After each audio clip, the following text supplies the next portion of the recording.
Hi, and welcome to Your Money, Your Taxes, and Your Wealth. My name is Jared Bloom, and I'll be your host. Today we're going to be talking about a very important topic, long-term care insurance planning.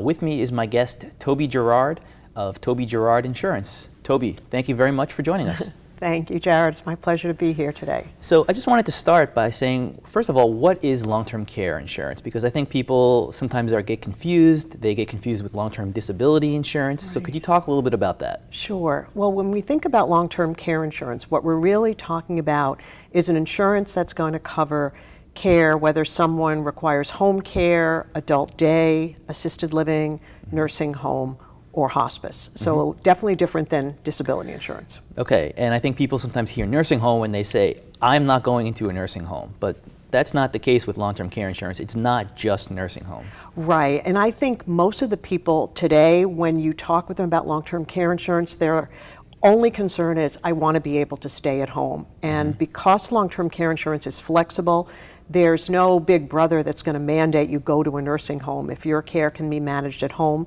then that's where your policy will pay benefits. Okay. So when does a long-term care insurance policy get triggered?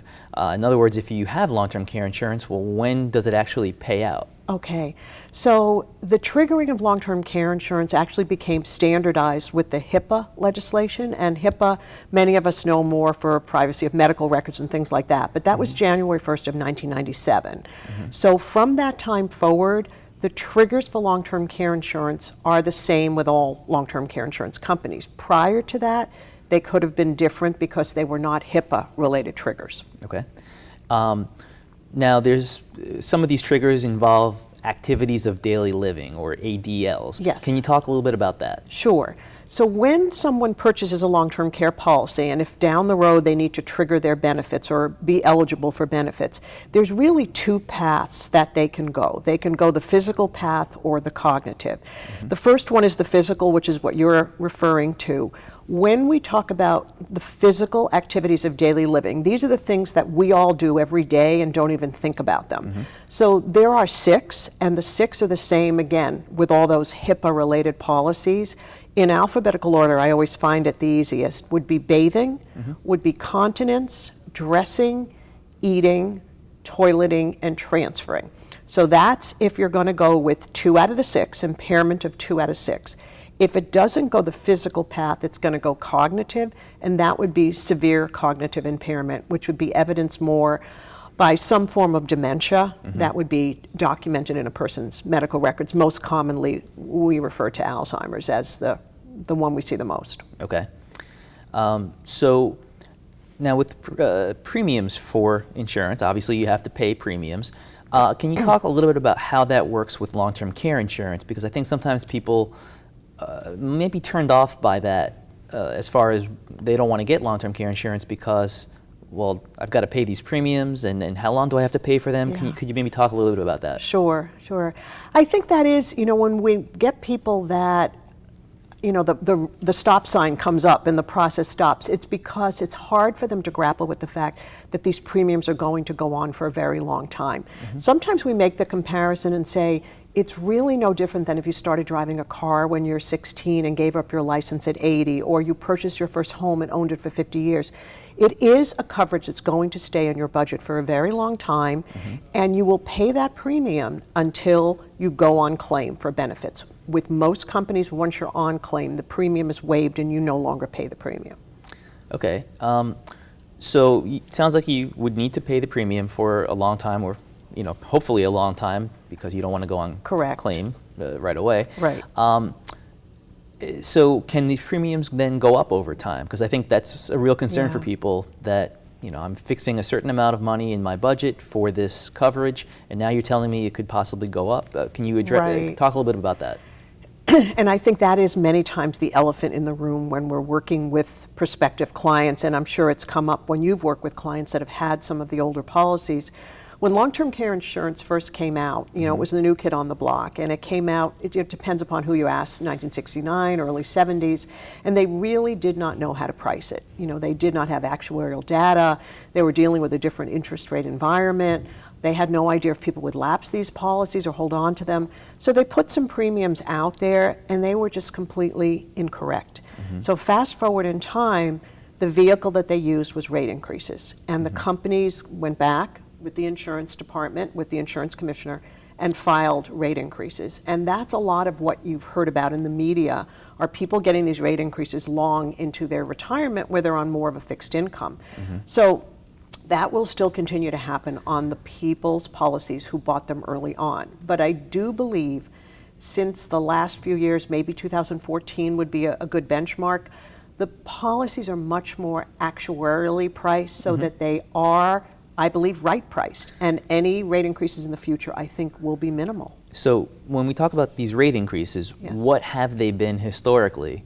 And do you think that's going to be the same percentage for rate increases, or is it going to be a little bit different going forward? Okay. Well, rate increases are done on a state-by-state basis, and it's all in the regulatory authority of the insurance commissioner in the state.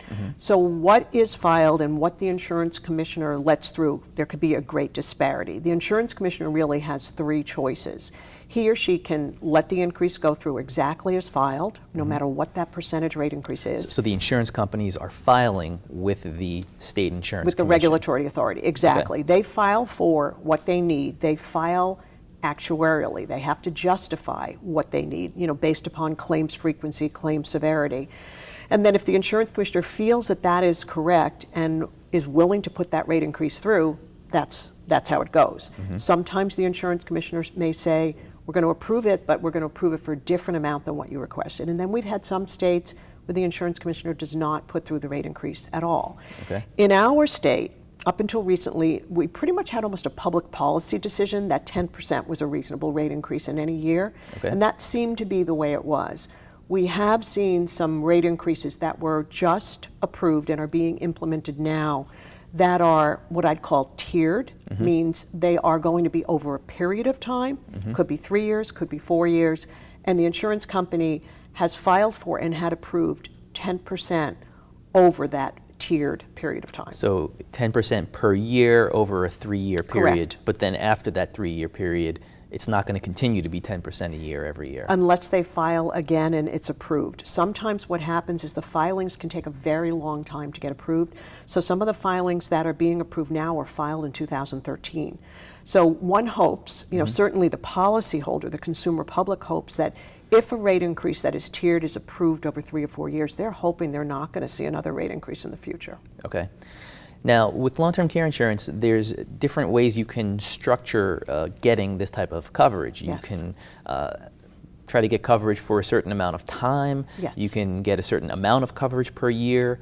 Can you talk a little bit about the differences in structuring a policy that way? Sure, and that's a really good question, Jared, because what drives the policy really up or down the premium is totally how you design it, and it can be designed very bare bones, very middle of the road, and very robust. But basically the consumer makes 4 decisions, and I know when you work with clients, you outline those different options for them, and you try to put forth to your clients a variety of options. So the first one would be a daily or monthly benefit that the policy is going to pay out. And again, you have a range depending upon the state as what is the minimum that the state makes you offer. And then there's always a maximum that the insurance company decides it's willing to offer.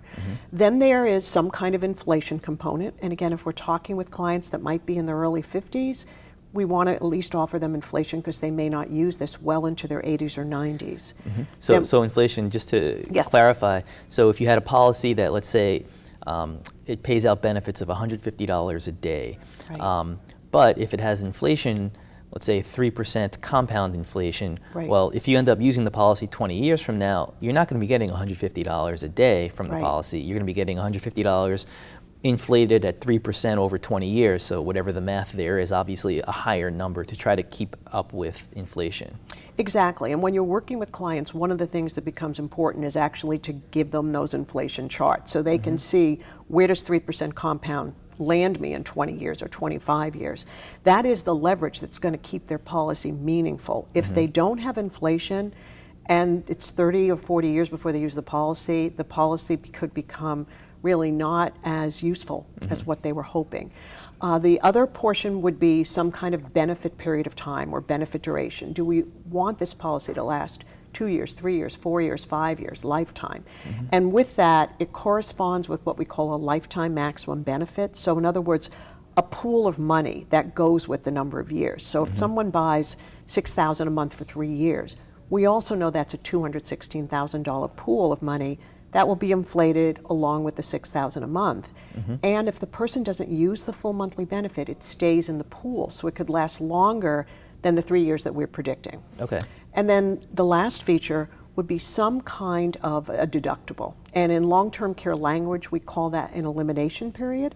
And it basically means how many days are you willing to take on your own care, either paying for it or providing it informally, before the policy kicks in and starts providing benefits to you. And in most cases, depending on the company, and I find myself saying depending on the company a lot, you could be looking at a 0-day elimination period all the way up to 365 days. Okay. So let's say, for example, that commonly there's a 90-day elimination period. When does that 90 days start? In other words, you might have some kind of triggering event, possibly a health situation like a stroke happen, then you might go into rehab, but then the insurance company might send somebody out to actually examine you when you decide to go on claim. When does that 90-day window actually start? Right, when does the rubber meet the road? Each company, again, can decide when the rubber meets the road. When is a claim a claim? Is it from the time that the nurse comes out and does the assessment and says you've met the criteria? Is it when the claims department looks at the bills from when you were in the rehab and you filed a claim and you had the same health issue, you had the stroke and now you need help for the stroke? Do they count those rehab days? In many cases, yes, they do. So you have companies that will go retroactively back, and then you have companies that from date of approval go forward. A lot of times the devil is in the details, so it's very important to read the contract language to know when is the company going to start counting those days. And sometimes the days are service days, which means you actually have to have shown that you paid for and received care.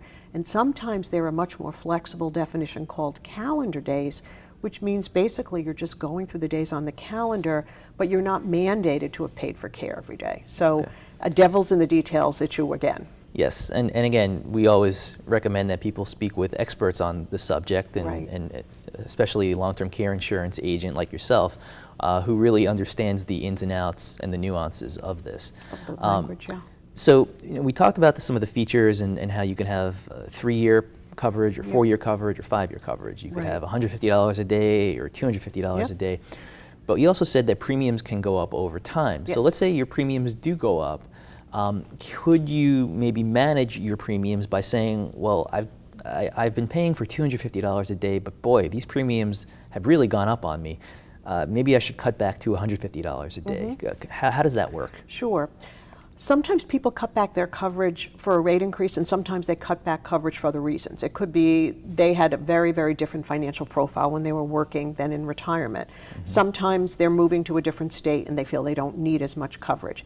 So in most cases, companies are always willing to have you have the ability to downgrade your coverage, downgrade aspects of your coverage. So that would generally mean you could take your number of years from 5 and maybe bring it down to 4 or 3. You could, in many cases, take your daily or monthly benefit and bump that down. Sometimes you could raise your elimination period. You could take off riders. But you can't necessarily go back up.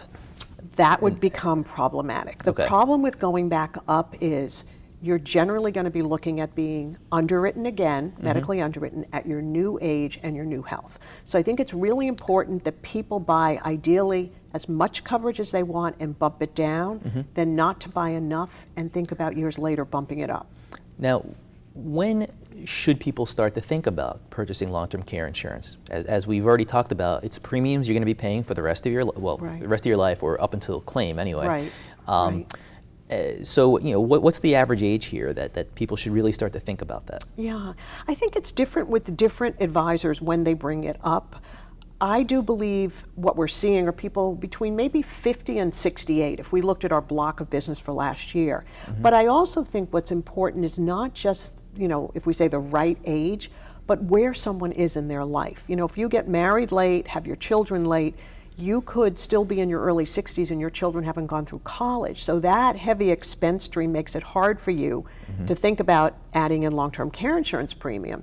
You might have gotten married young, had your children young, and you're in a totally different financial profile at 50. So I think it's a combination of age, where you are in your life, but I think one common factor is people generally have fewer working years ahead of them than they have behind them. Okay. Another question too about sort of averages here is, like we talked about policies, they could be 3 years, they could be 4 years or 5 years, or at least that establishes that pool of money. But for people who end up going on claim, are there statistics about what the average person, how long they are on claim? Because if something happens to you where you need to go on claim, it's probably, you may end up causing your death. So what's the average time that people go on claim? It's an interesting question, and there's so many different statistics depending upon the insurance company, because again, the insurance company statistics are going to be different than the government statistics. Government statistics has a certain number of years for men and a certain number of years for women. It might be 2.2 for men and 3.7 for women. With long-term care insurance claims, if it goes beyond a year, the tendency is that it's going to go probably up to 5 years. Okay. I have heard one insurance company say, it's an interesting way of presenting it, for all of the people that owned a 3-year policy, 92% of them had enough coverage and died within the 3 years. 8% needed more and didn't.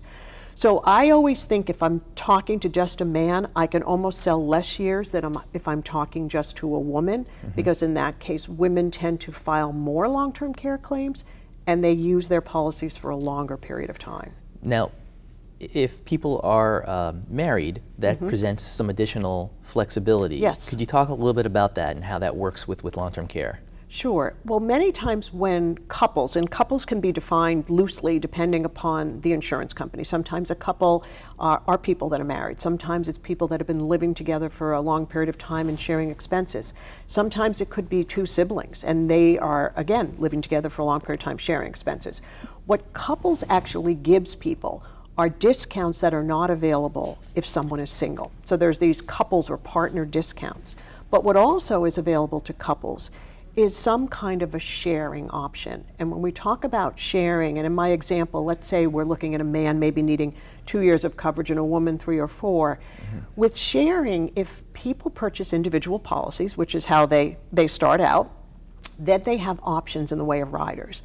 And one of the riders is a shared rider that allows them to either connect their two policies in some way to access each other's benefits, or it allows them to fund an independent joint third pool that either or both of them could access. So it makes them feel like if they exhaust their policy, his or her policy, that there is another pool of money that might be available to them. So sharing is really a nice option for couples. So what companies offer long-term care insurance?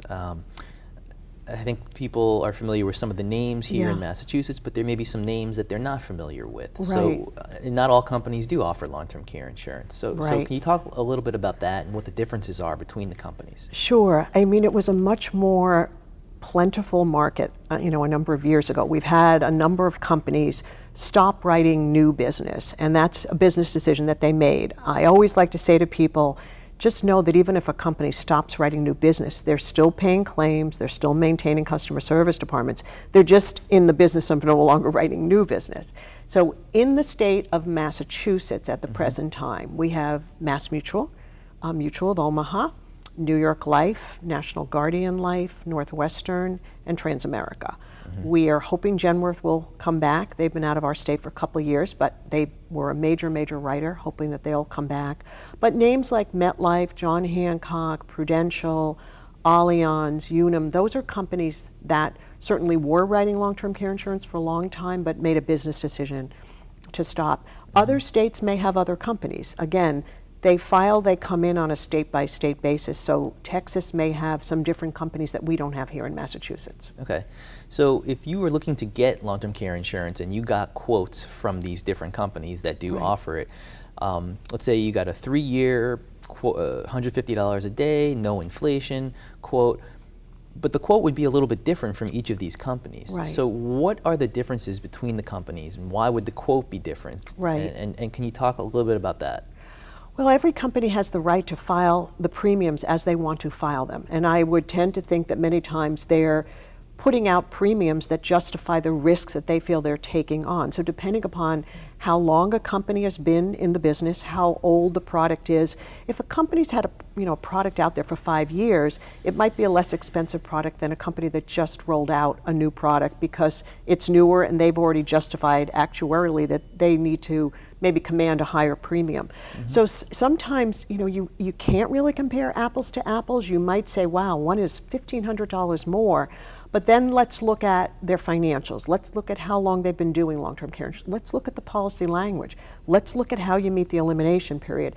So I think it's really only a specialist that really can understand the nuances of coverage, because otherwise you might just say, let's go with the lowest premium. That might not be the best decision. The lowest premium might mean you've taken off some really important movable parts of the policy. Okay. Are there, obviously, we recommend that people do work with a specialist with long-term care insurance for exactly this reason. Are there some kinds of independent ratings agencies that would help consumers be able to evaluate one insurance company versus another? Sure. We use the same rating agencies for long-term care insurance that you do for any other kind of insurance. And those rating services, people know some of the names more than others, like AM Best is well known, Standard & Poor's and Moody's. Those three would be the ones consumers are aware of. And then there's Fitch and Weiss. So there's 5 in total rating services, and they put out letter grades for the different insurance companies. What it comes kind of after that, if you will, is sometimes the consumer still can't understand. So what's the difference between A++ and A+ and A-? So we have something called a Comdex, C-O-M-D-E-X. And what that is, and I find that actually even more valuable, is it's taking those 5 rating services, if they've been rated by all 5 companies, and turning it into a number from 0 to 100. So if you've got a 99 Comdex, you've got an amazing company. Even if you had an 88, you've got a pretty amazing company. But if you've got a company that's a 38, that is definitely not where you want to be. So the Comdex is, kind of comes out of those letter grades, so to speak. And is that publicly available information? It is. Okay. It is. You could actually just Google Comdex for any particular insurance company and you would be able to find it. It's also, they're usually proud of it, so it's generally going to be in their product brochure. Okay. And on their website. So if you were to get long-term care insurance, there's then, or I should say, if you were to apply for long-term care insurance, there's a medical underwriting process that goes on. How does that work? Yes, and that can be complicated. Long-term care insurance, they are going to go back and get a copy of your medical records in almost all cases, unless you really have nothing in your health history. So they reserve the right to go back and get your medical records from your primary care, and certainly if they need information from specialists that you might see, maybe you see a rheumatologist, maybe you see an oncologist, maybe you see a psychiatrist, and maybe your primary care's records don't show all that. So they can go back, and it's a combination of a paper or an electronic application, copies of medical records, and then depending upon your age, they either do a phone interview with you or they send out a nurse to do an assessment in person. And it's not, the nurse's visit is not as intense as what we call a paramed for life insurance or disability. It's more, they're going to do height, weight, blood pressure, but mostly they're going to do some medical questions and some cognitive questions. And again, they're going to do that age-related. Some companies start at 65 and do that, some start at 70 and do that.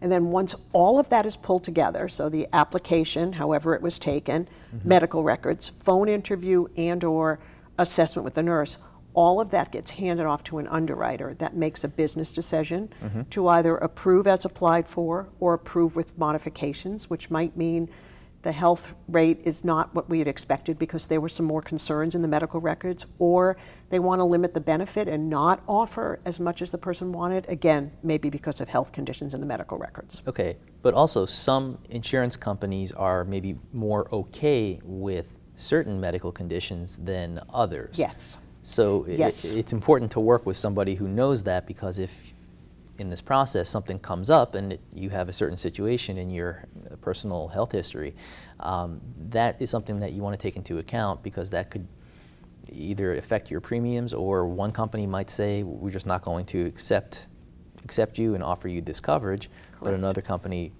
is okay with that. And that's one of the reasons it's really important to pre-qualify. I think if I had to say one thing for any new person selling long-term care insurance, it would be don't eliminate the pre-qualification process up front, because you don't want to get to the point that you're meeting with people and doing applications to find out that there was something out there that you could have known about that might have either meant you didn't take an application with that company, maybe you looked at another company. Companies look very differently at different health conditions. It's always surprising to me that one company will give a heads up and the other one will give, totally thumbs down. So it's important when you pre-qualify that you're talking directly with an underwriter. You're not mentioning the person's name, anything about them that identifies them. You just refer to them as male, age 45 with the following health history. And then the underwriter can say, absolutely, we'll consider it the standard rate, or another might say, won't look at it for a year because the person has a prostate cancer history. Whatever it happens to be, that pre-qualification is huge. Okay. Interesting. Another thing about long-term care that I find interesting is if you have a certain minimum amount, and that minimum is defined by the state, that can preclude the state from possibly putting a lien against your property if you ever needed assistance from the state. So could you talk a little bit about that, what those minimums are and how that works? Sure. Well, how it works is really more carried out by mostly the elder law attorneys, but the minimum in our state at this time is $125 a day of long-term care insurance coverage for 2 years. There's no requirement for inflation, and the elimination period cannot be over 365 days. With most companies, when a policy is issued, it will say on the declarations page, this policy meets the minimum requirements for mass health, lien exemption coverage. Most of the time, if that's what they're looking for, that referral has come from an elder law attorney because they are trying to protect the home, which is, in many cases, a person's largest asset. Okay, so long-term care insurance really needs to be coordinated with your elder care planning, with your attorney, with your financial advisor, and there's a lot that really goes into it. It's a lot of moving pieces. I always think it's at least 2 trusted advisors. It's someone like yourself who is a wealth advisor, and then generally speaking, depending upon the person's age, it's either an estate or elder law attorney. And between your financial profile and your estate profile, I think it's a pretty good indication of whether the client needs long-term care insurance. Great. Well, Toby, thank you very much. It was a lot of great information about long-term care. I think the people who are watching will get a lot out of it. So thank you very much for watching, pleasure. and we'll see you next time. Thank you. Okay.